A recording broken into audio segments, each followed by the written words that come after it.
Pasado ba ngayong midterm? Kung sino man ang kumukontra sa pagpasa ko sa exam ay kumukontra sa kapayapaan.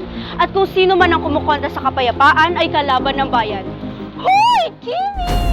Hello, mabuhay CSPCS! I am Hannah Joy Nacario at samahan niyo naman ako upang kamustahin at alamin ang mga ginagawang paghahanda ng mga CSPCS ngayong midterm week. Tara! Kamusta po ang midterm?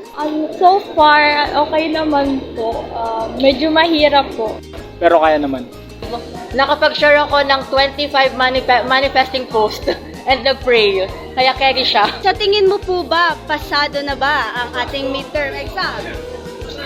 50-50? Di ko pa po sure kasi dalawang subject pa lang po yung naano namin na. Pasado ba ngayong midterm?